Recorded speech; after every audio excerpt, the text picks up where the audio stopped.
Muy buenas noches, familia dominicana. Gracias por sintonizar otro día más. Hoy es martes, la cuarta semana que llevamos Diana Lora y yo en confinamiento, Hola, ¿verdad, Diana? hola, bueno, sí, ya llevamos 2 meses haciendo el programa desde Así nuestros es, hogares, estrenando desde ayer esta nueva plataforma que le ha gustado al muy público chula. hasta este Todo el momento mundo porque cree, más calidad de imagen. todo el mundo cree que tú y yo estamos en el mismo estudio. No, esa es la casa de ella, el No, estudio, y esta es mi habitación, pero qué hemos, casualidad. hemos logrado así ponerlo más o menos parecido y todo. Bueno, señores, de verdad, gracias por sintonizar y antes de empezar el programa y presentar a nuestra invitada exclusiva en el día de hoy, la vicepresidenta de la República, ya todo el mundo lo sabe, queremos felicitar a los enfermeros y a las enfermeras que son ese personal de batalla, de primera línea de fuego, que ha estado al lado de todos nuestros enfermos, siendo sus padres, madres, hermanos, primos, tíos, porque como nosotros no podemos estar al lado de nuestros seres queridos, ni acompañarlos muchas veces en sus últimos momentos, son ellos. Y lo han hecho con tanta entrega, tanto amor y tanta valentía. Ojalá que de verdad, aparte de un aplauso que vamos a darles en este momento, a todos ellos, Diana, ojalá que Nuestro, los salarios sean mejorados. Nuestro homenaje a ellos. Si algo ha demostrado esta pandemia y esta circunstancia es quiénes son los trabajadores que realmente merecen esos sueldos de lujo y no otros funcionarios, otras personas. Pero yo creo, María Cela, que deberíamos arrancar de inmediato con nuestra invitada del día de hoy para sacarle el mayor provecho al tiempo. Sí, porque es una mujer muy elocuente, todos lo sabemos, es una mujer también muy trabajadora, es una mujer que congenia bien con la gente, es carismática, ha estado por muchísimos años, yo creo que son 16 años, junto a dos presidentes con muchísima experiencia y mucha gente siempre pensó que tenía que haber sido la candidata del PLD. Vamos a empezar a hablar con la vicepresidenta de la República, a quien agradecemos que esté con nosotros en el día de hoy. Muy buenas noches, doña Margarita Cedeño, la doctora Margarita Cedeño. Bienvenida. Hola, muy buenas noches. Buenas noches, me da mucho placer, bueno, poder saludarles virtualmente y oí también que ustedes estaban felicitando a las enfermeras y los enfermeros en este día tan especial, que este es un año súper especial para ellos y para ellas. La verdad que siempre han sido mis favoritas en el sector de salud y quiero pues extenderle un abrazo fuertísimo de amor, de solidaridad, de acompañamiento en estos momentos donde las enfermeras y los enfermeros son ese rostro humano de la salud, donde están más cerca justamente del paciente en los momentos de mayor necesidad. Que Dios les dé fortaleza, templanza y mucha fuerza para seguir desarrollando su trabajo. Bueno, y a usted le agradecemos muchísimo porque hacía tiempo, de verdad, que habíamos querido tenerla y yo tuve ese placer y ese privilegio de viajar hace unos años con usted a conocer todo el tratamiento que se le hizo a nuestro niño trasplantado, Rafi, a quien mandamos un abrazo muy grande desde aquí, que sabemos que es enfermero y que vive en Barcelona. Usted debe estar muy orgullosa de él, ¿no? Ay, sí, mucho. La verdad que sí, que qué bueno que pudo también estar realizando sus sueños quiere ser médico, él quiere seguir ahora con la carrera, pero está todo un hombre, ya 6 años hace de esa historia tan linda. Y efectivamente compartimos ese momento que fue de mucha sensibilidad también, porque fueron momentos muy, muy duros. Bueno, imagínate, estaba la vida en riesgo de este niño tan lindo, tan cariñoso y con mucha fe, una familia muy unida y muy, muy linda. Y me mantengo también muy cerca de ellos. Finalmente conseguimos esta entrevista con usted en este momento donde los dominicanos necesitan tanta información. Y precisamente vamos a arrancar por un programa que ha impactado a una gran cantidad de personas, el programa Quédate en Casa, y la posibilidad de la extensión de este programa en vista de que la crisis se puede alargar. Bueno, sí, efectivamente estamos llevando a cabo este programa de protección y contención económica frente a esta crisis sanitaria y una crisis también económica y humanitaria, social, que ha generado esta pandemia del COVID-19.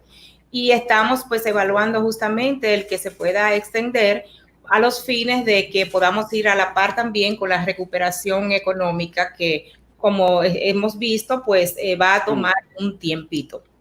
Entonces, ahí tenemos que seguir, pues, como Estado democrático, social, de derechos, pues un Estado social es un Estado justamente protector, y tenemos entonces que trabajar para poder seguir brindándole el apoyo y digamos, las que sufran las menos consecuencias posibles, esas personas que más necesitan o que tienen el bolsillo más corto, como digo yo. Así es. Doña Margarita, hace unos días estuvieron unos sociólogos siendo entrevistados por nosotros en este programa, dos de los más conocidos sociólogos, y ellos decían que la pandemia había desnudado la verdadera situación de una gran parte del pueblo dominicano, a pesar de reconocer que en nuestro país había habido un crecimiento bastante importante en los últimos años en el Producto Interno Bruto, pero que eso no se había traducido en desarrollo económico de la mayor parte de las personas. Entonces, cuando nosotros vemos que el programa de ustedes, que tiene su base en el SIUBEN, llega a un sector informal de 1.500.000 familias, ¿verdad? Y que luego fue ampliado a 600.000 familias más que viven en la pobreza. Vamos haciendo un cálculo. 2.100.000 hogares en total. Ahí sí me permites. Corríjame. El programa Progresando con Solidaridad, que es el programa de protección social que justamente trabaja con las familias en pobreza extrema, tiene una cobertura de 885.000 familias u hogares. Entonces ahora con la pandemia y el programa Quédate en Casa, lo hemos extendido al 1.500.000. O sea que en total es el 1.500.000, en realidad 1.570.000 ya tenemos bajo la protección. Perfecto. O sea, ese 1.570.000 son personas del sector informal, porque no son los que entran en el programa fase 1 o fase 2, que son los que cotizan con la TCS, ¿no? Exacto. Entonces ahí tenemos ICB1, ICB2, ICB3 e ICB4. Como tú bien dices, el SIUBEN es el categorizador y calificador de cuáles son esos hogares que pueden entrar en la protección social. Son hogares que viven o por debajo de la línea de pobreza extrema o por debajo de la línea de pobreza general, conforme un índice de pobreza que tienen los organismos internacionales. Ahí entonces nosotros entramos para la protección de estos hogares y un trabajo de lograr realmente desarrollo humano. Como muy bien dijeron los psicólogos, probablemente no los pude escuchar, pero me encantaría también verlos. Sociólogos. Efectivamente, el crecimiento económico no necesariamente es desarrollo económico o desarrollo humano. Para eso tienen que incidir una serie de políticas públicas, de iniciativas que van dirigidas, enfocadas hacia lograr ese objetivo. ¿Y cómo se logra entonces? Esas políticas públicas tienen que estar orientadas a romper nudos estructurales que son los que nos marcan la pobreza. Y aquí nosotros, por ejemplo, yo en mi gestión hemos impuesto o hemos implementado el índice de pobreza multidimensional, porque también Diana y María Cela, la pobreza no es monetaria, la pobreza no es una pobreza económica, la pobreza es una pobreza que tiene varias cabezas, es como un monstruo, yo siempre la defino como un monstruo de varias cabezas y que tenemos que atacar cada una de esas cabezas. Entonces ahí hay una serie de condiciones que la mide el índice de pobreza multidimensional, y desde esas dimensiones entonces trabajar con cada una de ellas. Ese es el trabajo que hemos venido realizando durante estos 8 años y específicamente en los últimos 6 años a partir de cuando comenzamos a implementar este IPM, que es un índice que se crea en la Universidad de Oxford y que tuve también la dicha de poder ir a presentarlo allá como como un modelo de éxito de implementación. Lo estamos implementando en algunos países en América Latina, entre ellos Colombia, y aquí pues estamos trabajando en esto. La pobreza, efectivamente, cuando se genera pobreza, para poder rescatar y sacar a esas personas de la pobreza, nos lleva probablemente una cantidad de tiempo, digamos, casi multiplicado por 100. Me explico. Por ejemplo, el 1,5 millones de pobres que se generaron en el 2003, fruto de una crisis financiera mal manejada, pues ese 1,5 millones de pobres justamente acaba prácticamente de salir de la pobreza. O sea, se puede tomar 10 años revertir los daños ocasionados como consecuencia de crisis en la generación de pobreza. Y eso también lo que ahora... Perdón, ¿y cuántas personas más cree usted que esta crisis, que como ninguna está marcando a la República Dominicana, no la recordamos, o quizás nuestra generación, los años 60, pero las cosas eran muy distintas, cuántas personas más usted cree que van a agregarse, no solamente del sector informal y de esos índices, sino de clase media, que han perdido sus trabajos producto de que sus empresas no han podido sostenerse en este tiempo? Sí, ahí son varias cosas. Sí, efectivamente, esta es una crisis como ninguna otra había sucedido en el mundo. Se considera inclusive que estamos viviendo en una crisis como en la época de guerra, donde realmente tenemos un impacto, un shock económico desde la oferta y desde la demanda. Otras crisis que hemos manejado, económicas, financieras, la crisis inmobiliaria que hubo en España también en 2009, son crisis que van realmente a impactar desde la oferta. Pero ahora nosotros no tenemos ni quien, desde la demanda, perdón, pero ahora nosotros no tenemos ni quien compre porque estamos en pánico o en miedo o queremos ahorrar, y no tenemos tampoco quien nos venda porque las fábricas están cerradas por el confinamiento o el aislamiento social. Entonces es una crisis de una magnitud que no conocíamos antes, y es una crisis realmente que estamos pues trabajando, gracias a Dios, desde este gobierno, porque tiene ya la capacidad y la experiencia de manejo de crisis, y que la población puede sentirse muy tranquila y segura de que estamos haciendo todo lo posible por poder proteger a la población en el grado más óptimo. Con relación a cuántos más vamos a proteger, todos los que sean necesarios. Las personas que han perdido sus empleos debieron de haber estado registrados en la Tesorería de la Seguridad Social, y por lo tanto siguen recibiendo entonces un ingreso porque pertenecen al programa de fase 1 o fase 2.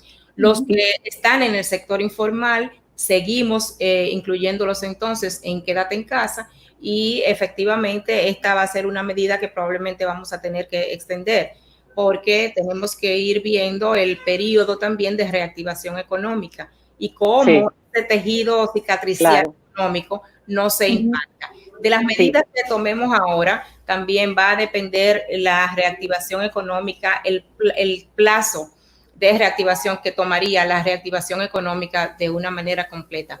Pero también yo quiero llamar o aclarar lo siguiente, porque no quiero generar ni pánico ni incertidumbre. Realmente la economía se mueve con el gasto y se paraliza con el miedo. Entonces no podemos generar ni una cosa ni otra en extremo. Como siempre, todo es el equilibrio. Para nosotros ahora mismo estamos manteniendo una política de gasto, una política fiscal, que es la que mide ingresos y gastos, una política fiscal prudente, pero contracíclica, una política fiscal que nos ayude a poder tener gastos para mantener la economía funcionando, pero que no sea tanto como para que pueda generar inflación. Nos vamos a una pausa. Cuando regresemos seguimos hablando sobre esto y muchas más preguntas, porque también vamos a hablar de política con la vicepresidenta, la doctora Margarita Cedeño. Ya volvemos. Gracias.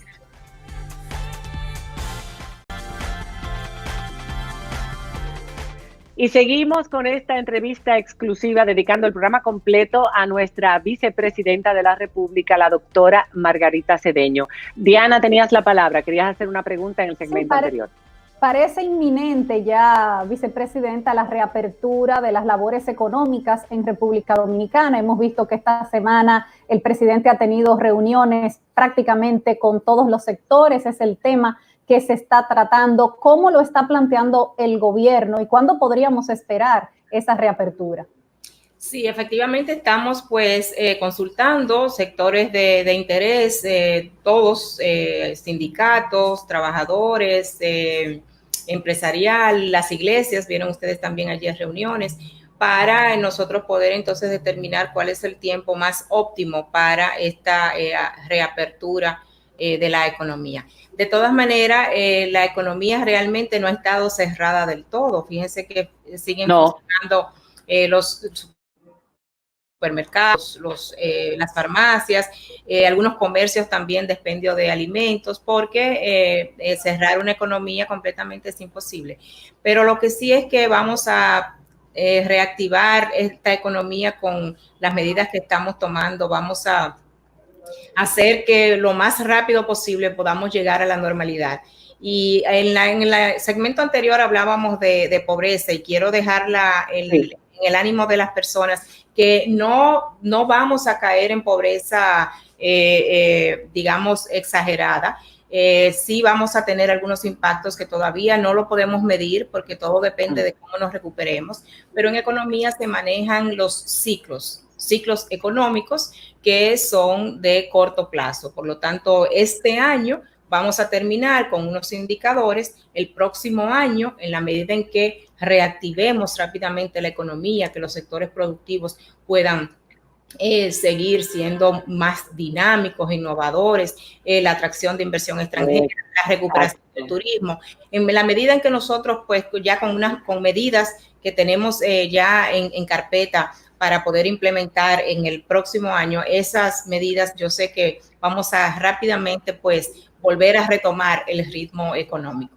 Es importante que usted haya dicho eso, porque mucha gente piensa que si vuelve a la calle a trabajar, pues va a poder volver a tener el salario, los ingresos, poder tener la planificación de crecimiento que tenía en su vida para este año. Y es importante que quede claro que, siendo una economía basada en turismo, en remesas, en exportaciones, en zonas francas, sobre todo turismo y remesas, que son renglones que en este año no se van a recuperar porque es la realidad, nuestra economía este año va a sufrir. Y por supuesto, usted como presidenta del Gabinete Social, hasta el 18 de agosto o más allá, dependiendo de los resultados, va a tener un papel muy importante en las ayudas y los subsidios a muchas familias, porque usted hablaba de que se habían activado negocios o que se habían mantenido algunos negocios, pero también muchos trabajadores informales siguen saliendo a la calle todos los días para buscar el pan. No todo el mundo está dentro de los 1.500.000 o 1.570.000. Debajo del post que nosotros hicimos de su presencia esta noche en el programa, hay muchísimas personas diciendo cómo poder ser incluidos, porque no cotizo en la TCS, tengo condiciones de base, soy enfermo, tengo una familia, veo a otras familias recibiendo y yo no recibo un centavo. Entonces, ¿qué decirle a esa gente?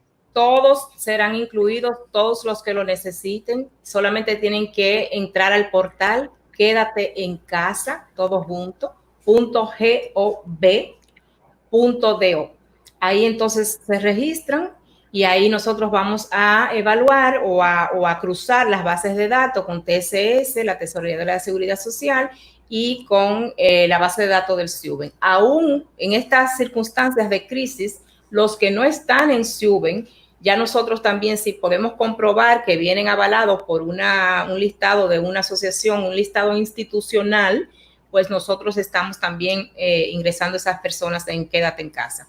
Y con lo que le decía de las expectativas con relación a la economía, el arranque de la dinamización de la economía para este 2020. Ahí nosotros estamos manejando en paralelo dos crisis, la humanitaria de salud y la económica. Y en la medida, son las dos, digamos, cara de la misma moneda.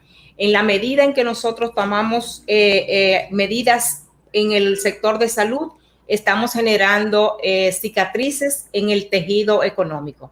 Y en la medida en que nosotros tomemos medidas en el sector económico o en la economía para que tiendan a la reactivación económica o no, en esa misma medida también estamos generando entonces cicatrices en el tejido de salud que terminan con la vida, con la vida, que es lo más importante y lo más preciado. Así es que tenemos que ir trabajando dentro de esa armonía entre la salud y la economía. Yo digo que el ministro de Economía ahora mismo es el ministro de Salud, porque de las medidas que él tome, también entonces eso va a impactar en nosotros en la reactivación económica. pero sí que lo importante, esto del virus, el virus realmente es el SARS-CoV-2. SARS-CoV-2. Ese es el virus. Y ya cuando está la enfermedad, entonces COVID-19. Y le hago esta aclaración al pueblo dominicano porque yo hago el símil con el VIH y el SIDA. VIH es el virus. El SIDA ya es el síndrome de inmunodeficiencia adquirida, que es cuando ya está en la enfermedad. Entonces, a mí me parece que vamos a tener que convivir con el SARS-CoV-2, COVID-19, igual que lo hemos hecho con el VIH y el SIDA. De manera tal que todos tenemos que tratarnos como si tuviésemos el virus, el SARS-CoV-2, y para eso entonces las medidas de alejamiento social, alejamiento físico, usar las mascarillas, vamos a tener que usar las mascarillas por mucho tiempo, y en esas condiciones de covidianidad, como me la definió el otro día un amigo, Miguel, en esas así le decimos, de covidianidad es que vamos a poder reinsertarnos nueva vez a trabajar y a vivir la vida social, laboral, profesional, en fin, a destacarnos y a desarrollarnos en las diferentes áreas y en los diferentes espacios que ocupamos. Y, por supuesto, también cuando nosotros reabramos la economía, también es algo que debe de quedar claro, cuando nosotros reabramos la economía va a haber una mayor incidencia de casos del virus, de infección. Claro. Entonces, es muy probable, que es lo que han hecho, son los análisis que hemos visto en otros países, que es muy probable que tengamos que hacer los aislamientos escalonados, intercalados, de manera tal que abrimos la economía, pero en algún momento tenemos que recogernos nueva vez por 15 días, y así vamos a tener que hacer nuestras programaciones de trabajo también. Y utilizar estos medios electrónicos, que gracias al Señor existen estas tecnologías de información y comunicación que ahora mismo pues nos están dando pues la batalla, ¿verdad? En esta gran lucha que llevamos a cabo.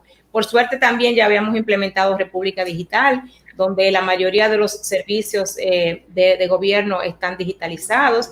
Tenemos entonces también ya preparando toda la parte de la currícula a nivel digitalmente para que podamos las clases pues también seguir profundizando desde las casas, en fin, o sea que esta es una nueva realidad con la que tenemos que convivir y es una nueva realidad que también nos va a presentar muchas oportunidades. De las crisis surgen las mejores oportunidades. Las empresas que sobreviven a las crisis son las empresas que resultan ser más exitosas. Airbnb surgió de una crisis. Amazon surgió de una crisis, de la crisis del .com. Y miren ustedes ahí a el multimillonario Jeff Bezos, ¿verdad? Como justamente porque las economías también tienen sus ciclos donde sacan del mercado los negocios o las empresas que no resultan ser productivas o que no van a ser exitosas porque no son eficientes. De forma tal que ahora tenemos la oportunidad de que las empresas que queden serán las empresas que justamente serán mucho más exitosas, crecerán mucho más, por lo tanto vamos a dinamizar mucho más la economía y se generarán otras empresas. Entonces algunos dirán, pero mira ella, entonces está diciendo que hay empresas que van a quebrar y a lo mejor yo estoy dentro de esas. Es que no vas a quebrar y te vas a quedar sin empresas, es que vas a tener la oportunidad de crear otra empresa, una empresa diferente, una empresa distinta que va acorde con este siglo XXI que estamos viviendo y que tienes la capacidad de poderla implementar, de poderla abrir, digamos. Así es que crear nuevas empresas va a ser la normalidad en esta covidianidad. Vicepresidenta, hay sectores, sobre todo de la oposición, que han pedido que usted tome licencia de la dirección del gabinete social, como dice la ley de régimen electoral, no como vicepresidenta, evidentemente, que es un cargo electivo, sino de la dirección del gabinete social. ¿Qué usted tiene que decir? Mira, probablemente la que quiere estar en la calle haciendo campaña soy yo.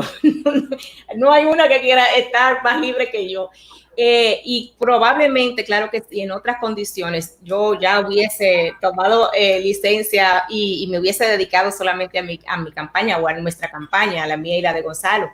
Pero ahora yo tengo que estar donde a mí se me necesite más. Y para mí sería una irresponsabilidad de marca mayor yo abandonar ahora mismo este barco que está navegando en aguas tan turbulentas.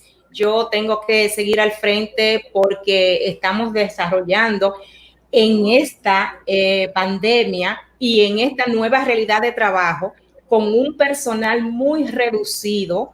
Estamos desarrollando entonces este programa de protección social que, señores, para ser eficiente y para haberlo podido implementar, miren, ustedes, es que yo voy a escribir un libro de eso.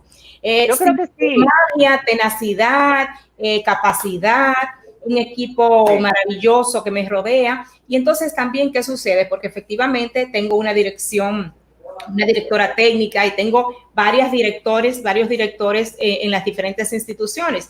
Cualquiera de ellos pudiese ejercer el liderazgo y tal vez probablemente también hacer la coordinación, pero es que son adultos mayores y están también en sus casas. Así es. Ahora mismo, quien se está arriesgando en todo este trabajo, pues soy yo y tengo que hacerlo. Esa es mi misión y ese es mi mandato constitucional. Pero si la Junta Central Electoral dijera que efectivamente tendría que tomar esa licencia, ¿usted lo acataría? Claro, por supuesto, claro que sí, pero yo creo que, no sé, no tendríamos que llegar ahí, pero sí, por supuesto. Sería duro, yo sé que sí, que para ella sería duro.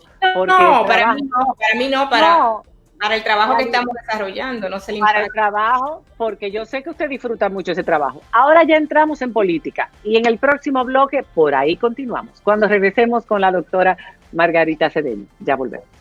Gracias.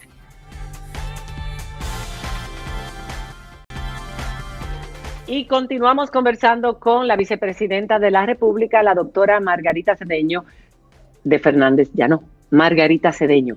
Y precisamente hablando de política, que ya entramos en el segmento anterior. Doña Margarita, usted ha sido una de las pocas personas que ha tenido la oportunidad de estar 16 años al lado de dos presidentes de la República. Una mujer que se ha fogueado mucho. Aparte, una mujer muy trabajadora, muy carismática, con unos niveles de popularidad que disfrutó de ellos en los últimos años muy altos, inclusive a veces por encima del propio presidente. Mucha gente pensó que cuando se iban a lanzar los candidatos, la escogida para ser la candidata en lugar de su esposo, entre ustedes, iba a ser usted. Luego que pasó lo que pasó y que su esposo se retira, y se retira enemistado de su partido, enemistado del presidente y de muchos de los que conformaban ese partido, usted se guardó. Recuerdo ese tiempo donde usted dijo prudencia y escribió y no decía nada hasta que de repente salió. Mucha gente al verla salir, sobre todo después de haberla visto apoyar a su esposo como candidato en las primarias, pensó, ¿por qué ha sido desleal? Deslealtad fue la palabra que le vino a mucha gente y eso afectó esa imagen que usted tenía y que había construido, sobre todo en los años de vicepresidenta, como casi prácticamente impoluta. ¿Usted pensó en eso? ¿Qué efecto le hizo? ¿Y por qué usted tomó esa decisión? En realidad, yo apoyé a mi esposo, por supuesto que sí, en las primarias del partido, pero yo apoyo al partido. Estamos haciendo política y en política se trabaja en equipo. No se pueden seguir hombres o mujeres o apellidos, se siguen equipos. Y por supuesto que los equipos son liderados por un hombre o una mujer que tiene las condiciones para poderlo hacer. De manera que quede claro que yo apoyo al partido. Y ahora dentro del partido, pues por supuesto el candidato es Gonzalo Castillo y entonces yo estoy apoyando al candidato de mi partido. Yo siempre fui coherente, María Cela. siempre fui coherente en decir que necesitábamos hacer llegar a un entendimiento de que había que elegir el candidato o la candidata que pudiese ganar en primera vuelta sin generar crisis. Usted llegó a decir, hay que pensar en ganar, ganar. Y todo el mundo entendía que usted era la persona que evitaría que se rompiera el partido.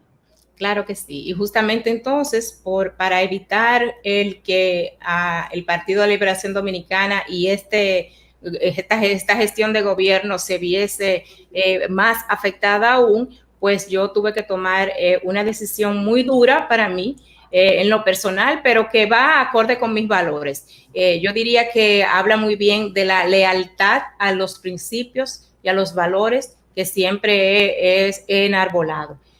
Si de algo se trata es de ser responsable, de ser solidaria, de ser también una mujer que le ha ido abriendo caminos a las mujeres en los diferentes espacios que estamos ocupando, y yo he sido leal a ese pensamiento, a esa forma de actuar y a lo que predico. Así es que por eso tuve que tomar esta decisión, y efectivamente pues estamos en parcelas diferentes políticas, pero eso no quiere decir que estemos con corazones separados. Vicepresidenta, hoy hay unas declaraciones en la prensa de Sergia Elena, de la candidata a la vicepresidenta de Leonel Fernández, en la que dice que usted es un instrumento del PLD para despistar sobre la incapacidad de Gonzalo Castillo. Y lo voy a leer textual para no agregarle yo ni ponerle nada.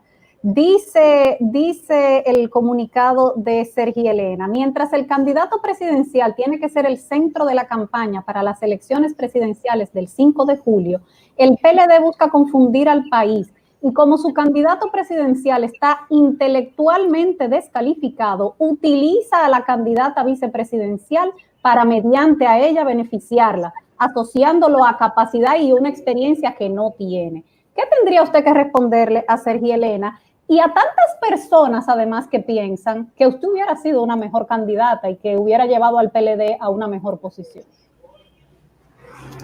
Esa era la realidad. Mírale la carita a ella. Pero ella lo dijo en varias ocasiones. Y que no se pueda, ¿por qué no se pudo? ¿Por qué no se pudo, doña Margarita? Dígalo por primera vez. Ese es un capítulo de mi libro. Pero sí, bueno, yo diría que no hay que llegar a los términos personales para uno poder ejercer política.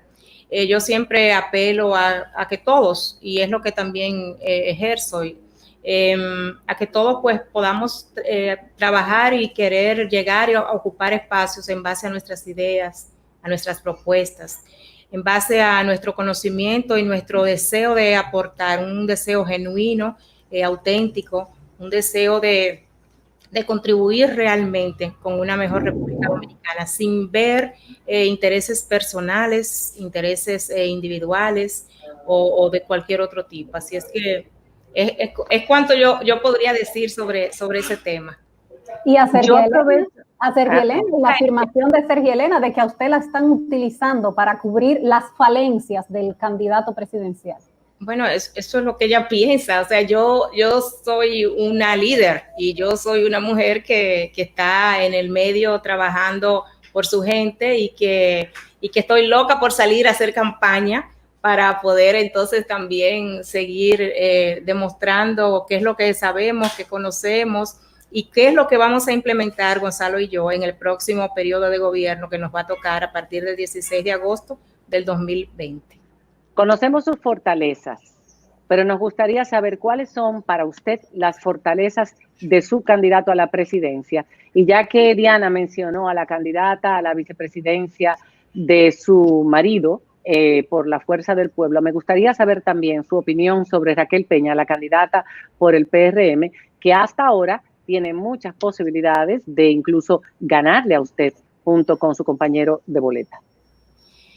Yo diría que en Gonzalo se ha visto justamente en estos momentos de crisis sus grandes condiciones capacidades y sus valores.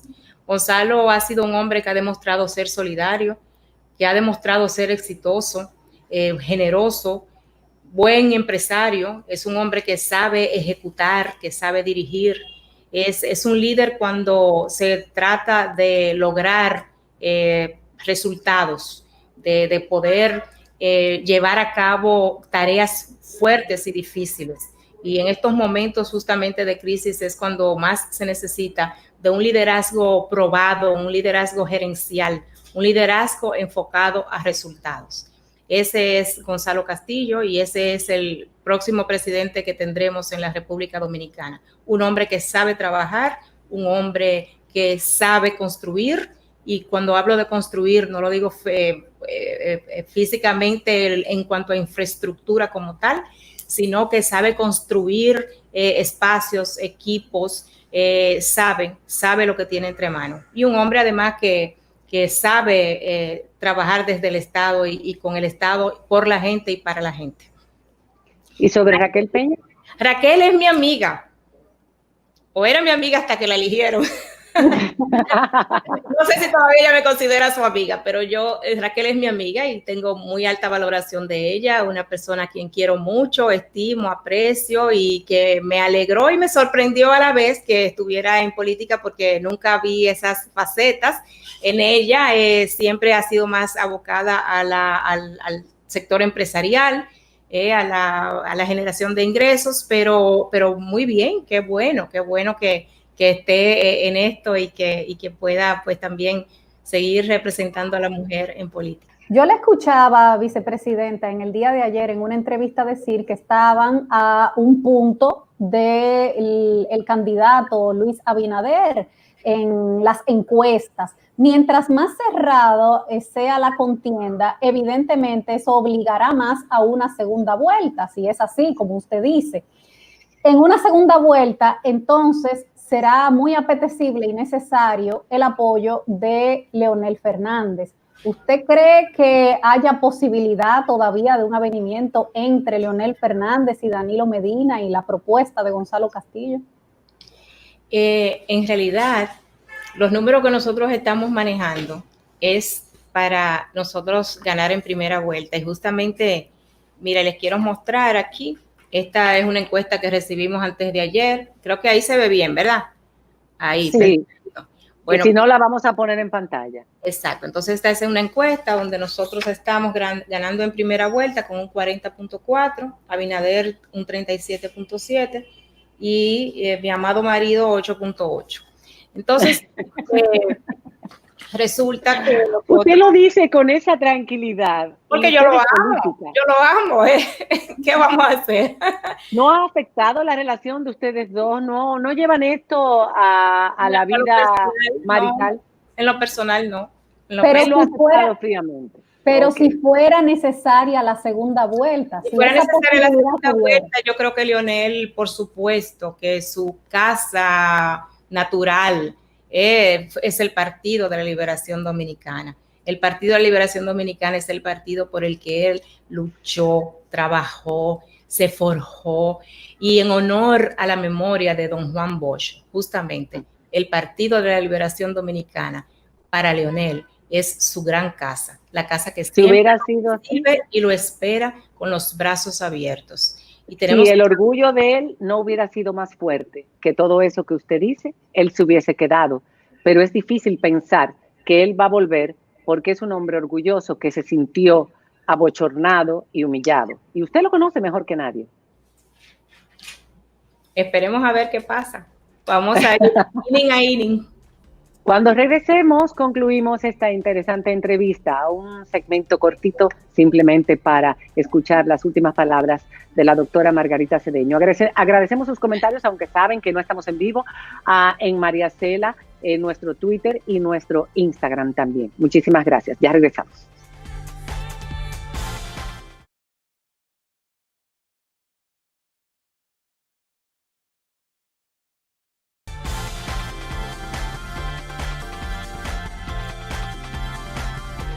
Y concluimos este programa especial dedicado a la vicepresidenta de la República, conociendo sus pareceres, sus actuaciones y sobre todo ahora en el tema político. Hemos hablado de las elecciones, de la candidatura de Gonzalo Castillo, de ella como vicepresidenta, pero a nosotros nos gustaría saber, hay un debate en torno a la posibilidad de que los dominicanos en el exterior puedan votar, porque si no se toman las medidas con suficiente premura, va a ser muy difícil, ya que las ciudades más importantes, donde tenemos la mayor cantidad de dominicanos votantes activos, han sido muy afectadas por la pandemia. Y preparar los lugares de votación, entrenar al personal, toma su tiempo y ya no lo hay.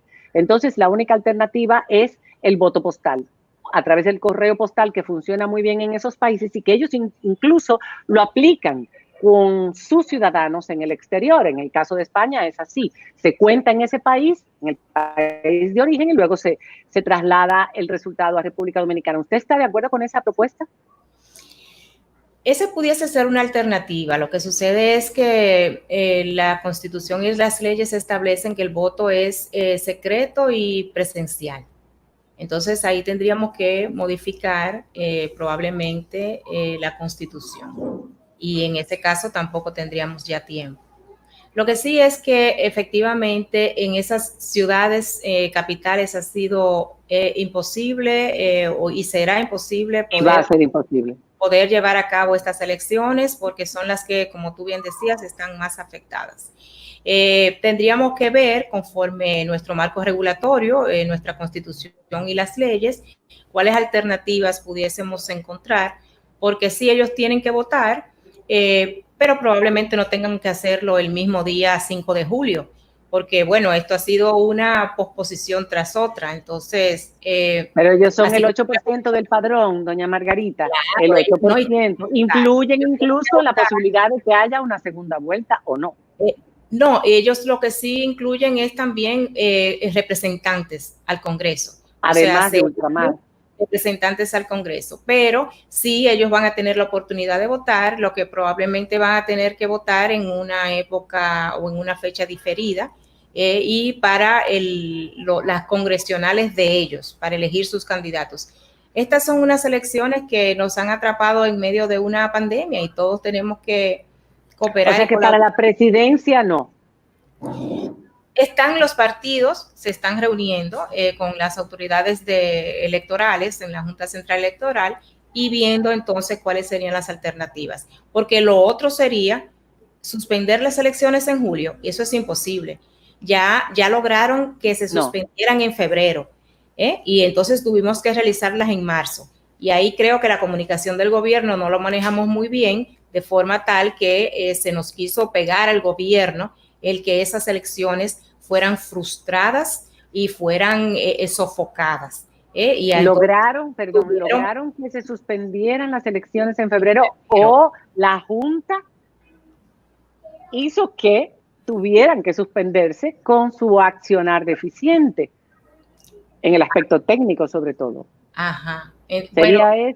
Pero ahora como se le pega al gobierno, ahora fue en el aspecto técnico de la Junta. Pero muy bien, entonces el aspecto técnico de la Junta, que evidentemente que hubo fallos de ineficiencia muy fuertes, pero que no se sabe si efectivamente había alguna motivación o no para lograr esta posposición. Pero independientemente de eso, lo que quiero decir es que ya hemos hecho muchas elecciones y que tenemos que salir adelante el 5 de julio porque el presidente Danilo Medina lo ha dicho, que el 16 de agosto él termina su mandato y sale. Yo también salgo, pero vuelvo y entro de la mano de Gonzalo Castillo como próximo presidente de la República Dominicana para seguir manejando esta crisis, esta pandemia, para reactivar la economía, para crear nuevos negocios, para seguir protegiendo a la población dominicana, para seguir haciendo de esta República Dominicana una República Dominicana más grande, más incluyente,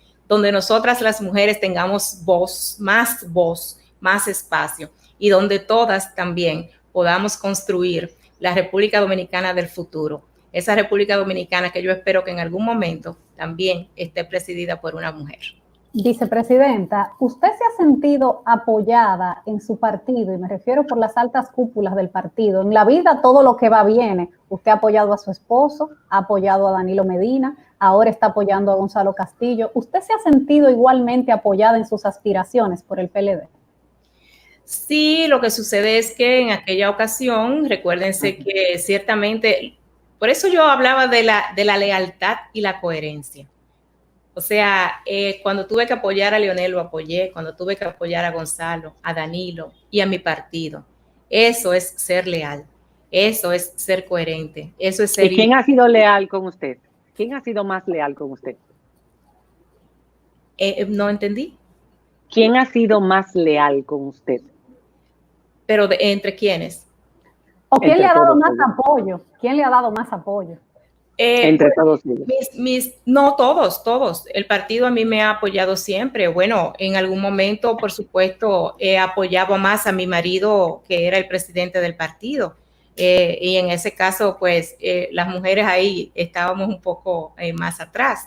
Pero siempre hemos recibido el apoyo del partido y el trabajo que he podido realizar lo demuestra. ¿Alguna vez usted le dijo a su marido... Perdón, ¿alguna vez usted le dijo a su marido, ahora me toca a mí? Dame el espacio, yo te he apoyado, ahora es mi turno. ¿Alguna vez usted lo hizo? Yo creo que hablamos como mujeres. Yo creo que ya el tiempo se está acabando. La productora nos está haciendo señas. Ya acabó el tiempo, sonó la campanita. Eso va para el libro también, Margarita. Exacto. Doña Margarita, yo le iba a decir cuando la oí hablando con tanto optimismo, bueno, si le toca seguir en la vicepresidencia, seguirá haciendo su trabajo. Pero si en cambio no le tocara ganar, seguro que esos 4 años son para escribir ese y muchos libros más, porque... Para preparar una campaña muy buena, para que podamos llegar todas las mujeres juntas además, a la presidencia de la República Dominicana. Algún día, eso sería un sueño para mucha gente. Muchísimas gracias por su tiempo, gracias por su paciencia. Definitivamente una mujer muy elocuente, como decíamos al principio, una mujer carismática que espero que pueda seguir ayudando a todas las personas que lo necesitan en este país. Recuerden, si usted todavía no está inscrito y tiene esa necesidad, puede escribir a la dirección que ella dijo para todos los que nos estaban escribiendo a través del Instagram. Señores, muy buenas noches. Hasta mañana miércoles. Doña Margarita, le damos tiempo para que siga trabajando. Gracias, buenas noches. Buenas noches, sí, gracias. Dios los bendiga a todos y los proteja también. Amén.